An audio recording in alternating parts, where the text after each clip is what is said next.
Olá pessoal, bom dia, boa tarde, boa noite. Estamos de volta para mais uma aula de geografia dessa semana. Nessa semana a gente vai estar treinando aí uma habilidade diferente ou experimentando uma forma de aula diferente chamada sala de aula invertida.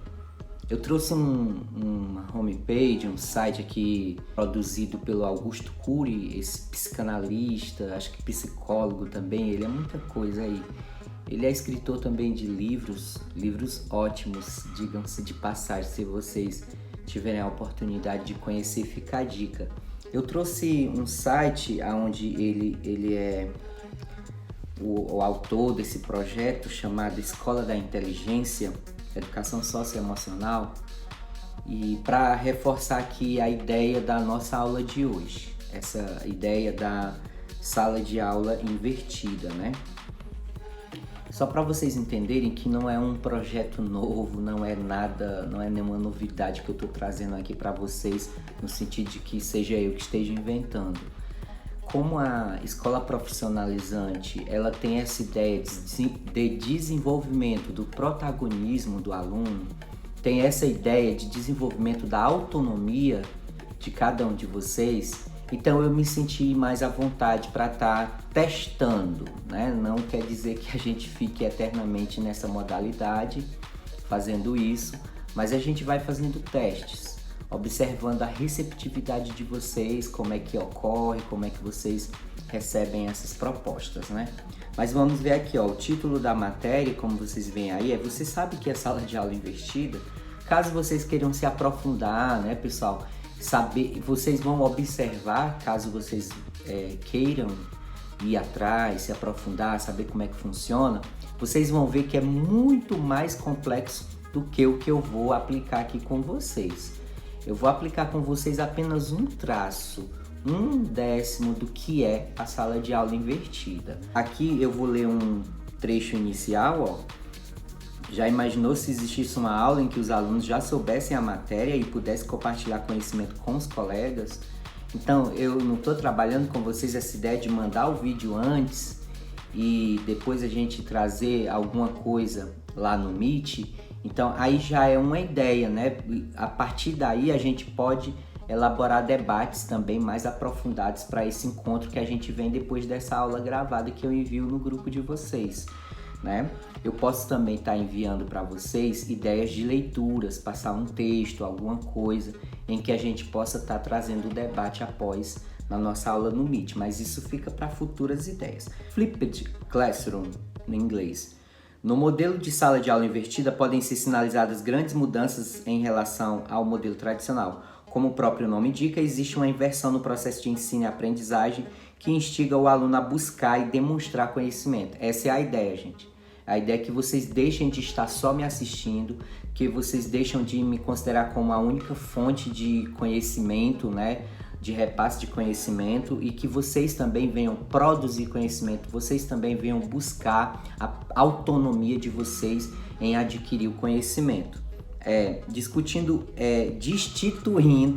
o professor de seu papel de detentor do conhecimento. Como eu disse, não é só eu que sei e tal, né? Não é legal. Na medida em que leva a uma condição mais complexa de mediador em sala de aula. O aluno tradicionalmente acostumado a uma condição passiva, cujo papel era de absorver as informações, ganha metas e responsabilidades no processo de construção do conhecimento. Trata-se, portanto, de um modelo de ensino que coloca de fato o discente como protagonista.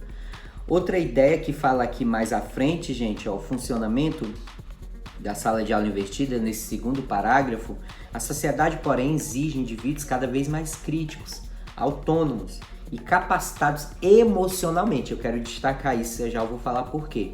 Para a resolução eficiente de problemas em suas mais diversas instâncias. Pessoas que saibam refletir sobre o conhecimento em vez de decorá-los. Por que emocionalmente capacitados? Eu quero preparar vocês para lidarem com avaliações não só do professor. Isso vocês de alguma forma já estão preparados, vocês já estão instruídos, né? eu digo que a grande maioria. Agora vamos observar se vocês estão instruídos para receberem também avaliações dos colegas, dos pares de vocês. Porque quando vocês saírem da escola, que forem trabalhar, forem para o mercado de trabalho, vocês vão ser colocados em equipes, em turmas de trabalho. A maioria de vocês não irá trabalhar individualmente. Portanto, em um momento ou outro, você vai ser avaliado. E o quanto você está emocionalmente preparado para lidar com críticas. O quanto você está emocionalmente preparado para lidar com avaliações de terceiros, que não seu chefe, que não seu professor, no caso aqui, né? Não que essa avaliação de terceiros seja exatamente correta, mas você precisa estar emocionalmente preparado para lidar. E para fazer suas ponderações, se a avaliação está correta, se a avaliação foi condizente com a realidade, se ela de fato está realmente escancarando a sua condição, e aí você saber lidar com isso. Se realmente é uma deficiência que você está precisando trabalhar, se é a sua escrita que não está legal, se é a sua forma de se expressar que está muito vaga, que está muito genérica, e o seu colega ou mesmo o seu professor chamou a atenção para esse aspecto, e você ser emocionalmente capacitado para lidar com isso, para imprimir alterações nessa sua forma de lidar com o conhecimento, né? Com aquilo que você produz, com aquilo que você escreve, com aquilo que você fala. Então, não simplesmente levar para o lado pessoal. Ah, fulano é pior do que eu, não sabe de nada, não sei o quê. Não levar para o lado pessoal, gente. Avalie estritamente ao que foi colocado ali dentro da sua questão, não levando em conta quem fez ou deixou de fazer.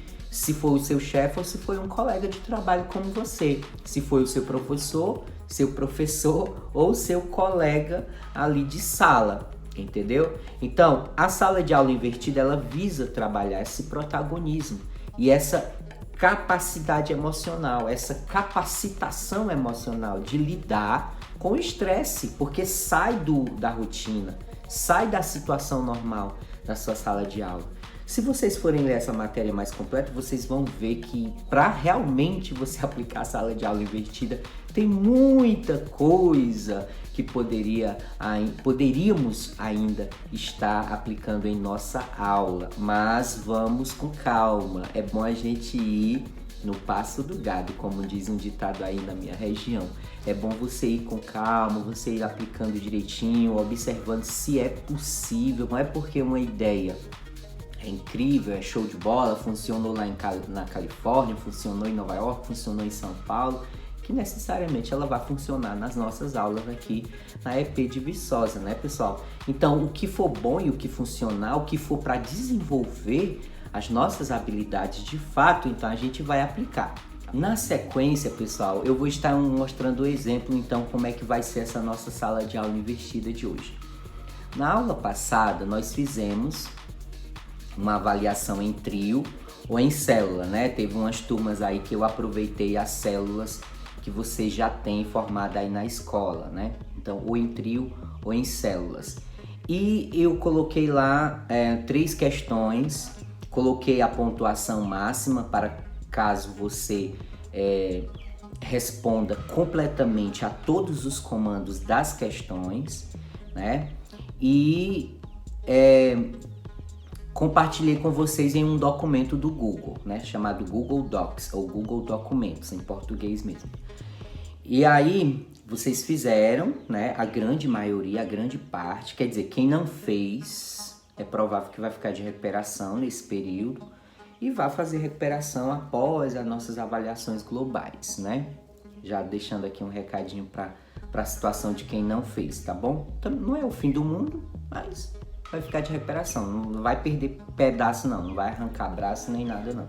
Simplesmente você vai ter que recuperar um trabalho que você não fez. Por N motivos, né? Não vou atrás disso não. Então, e para quem fez, como é que vai ser? Eu vou compartilhar com vocês aqui no Google Sala de Aula, né? Para quem já está assistindo a partir desse link no Google Sala de Aula. Para quem está assistindo antes de ocorrer a aula no Meet, então eu vou estar explicando alguns detalhes a mais lá no Meet. Mas você que já está pegando essa gravação depois, aqui no Google Sala de Aula eu vou estar colocando o link da pasta da turma para você acessar. E aí você vai acessar os arquivos e dos colegas das outras equipes, não da sua, não do seu trio ou da sua célula. Você vai procurar outros arquivos, você vai acessar e você vai trazer comentários sobre as respostas dos colegas, tá bom? Você vai... eu vou explicar também aqui na sequência o que eu quero de cada questão. Deixa eu apresentar logo, né, pessoal, aqui as perguntas, o que eu quero para ficar mais claro então para vocês. Por exemplo, deixa eu colocar aqui no quadro para vocês como é que vai funcionar. A primeira questão, eu perguntei quais fatores locacionais podemos afirmar que tem a cidade de Viçosa para instalação de uma indústria como a Grendene. Detalhe cada um deles. Veja, olha os comandos, pessoal. Eu estou pedindo fatores locacionais. Se a pessoa tratou qualquer outro assunto que não seja fatores locacionais, ela não obedeceu ao comando da questão, tá bom? Aí quais são os fatores locacionais estudados nas nossas aulas, pessoal? Vamos observar direitinho. Se alguém falar qualquer coisa fora disso, fora desse parâmetro aqui, já não está correspondendo ao que foi pedido na questão. O primeiro fator é capital, dinheiro. Segundo fator, energia, questão da energia que vai ser utilizada para essa indústria, para essa empresa. O terceiro fator, a mão de obra disponível na cidade de Viçosa. E aí a indústria que a gente está tratando aí, não sei se mão de obra qualificada ou se mão de obra barata. Não vou dizer nada nesse sentido, só sei que o aspecto aqui é mão de obra. Quarto fator, disponibilidade de matéria-prima para esse tipo de indústria, né? Aqui no caso trabalha com calçados, vai precisar de materiais aí que se desenvolver esse produto específico. Em seguida vem também mercado consumidor.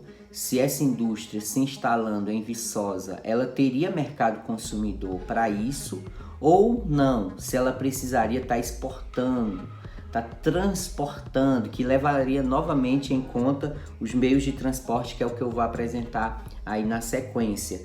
Então, se não tem mercado consumidor em Viçosa, se vale a pena então estar exportando para todo o país, estar transportando isso para todo o país ou para fora do nosso país.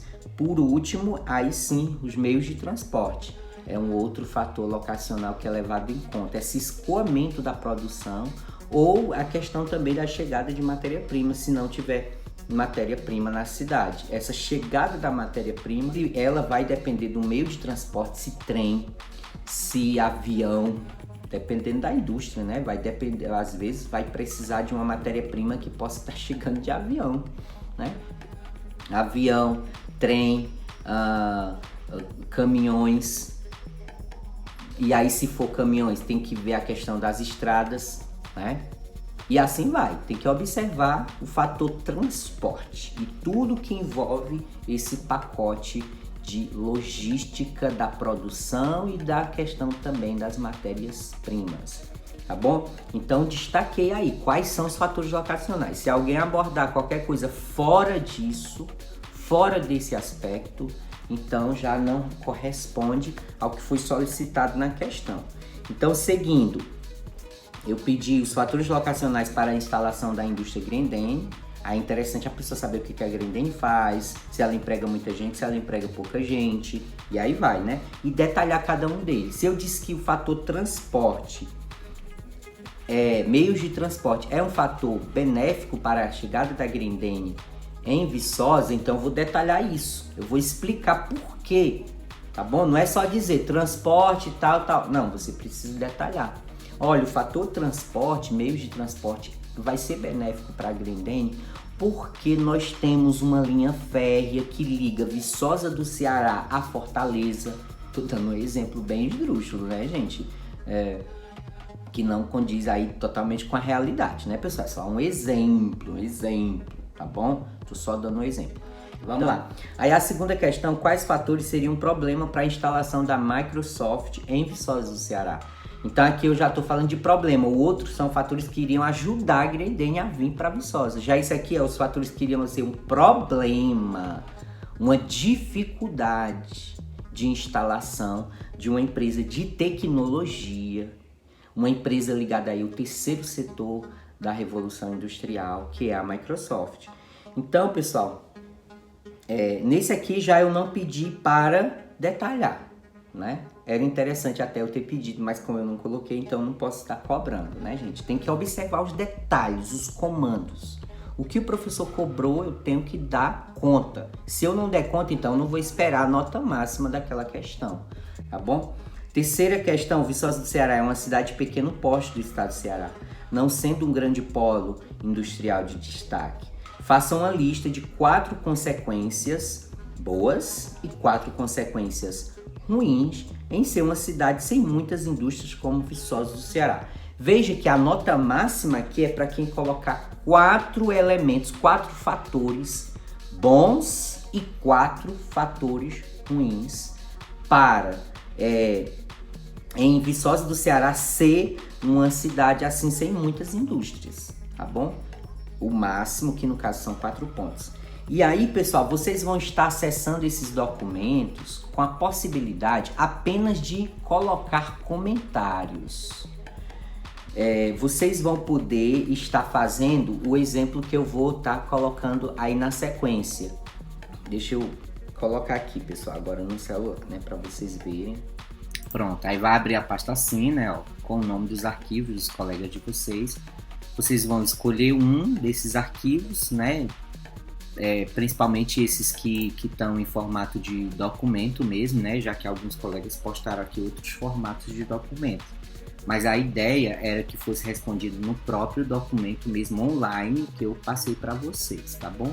Pronto, aqui, pessoal, eu entrei aqui no documento então, e aí veja que já aparece aqui na parte inferior a opção somente comentar. Deixa eu ver se some aqui esse play para aparecer aí, ó, somente comentar. Então vocês não vão poder estar alterando mais esses arquivos.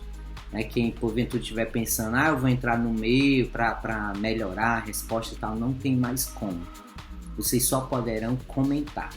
Então também não adianta você procurar comentar o seu próprio trabalho. Não. Também eu vou estar observando que você comentou questões que você mesmo respondeu, então não tem sentido. Você vai responder dos colegas, de outros, você vai procurar outros arquivos para você comentar. Tá bom? Senão não vai estar valendo, não vou estar levando em conta porque você está complementando e tal. Não, só vai ser levado em conta a tua resposta inicial, que já foi fechada e já passou o prazo para isso. Agora a nossa etapa é outra avaliação, que é você avaliar os outros. Alunos avaliando alunos, né? Seus pares, tá bom? Então veja que aparece aí a opção, somente comentar. Então, eu posso estar fazendo algumas edições, como eu vou estar mostrando aqui, ó. Deixa eu dar o play de novo. No caso, como eu peguei aqui um arquivo que não tem respostas, né? Esse colega aqui no caso, não fez o trabalho, então tem só a parte mesmo das perguntas. Mas aí dá pra gente usar como exemplo, ó. Digamos que esses textos aqui fossem a resposta dos colegas. Então, veja que eu quis apagar alguns trechos, ó. Então você seleciona e apaga, só que em vez de apagar, ele passa um traço, ele não apaga totalmente.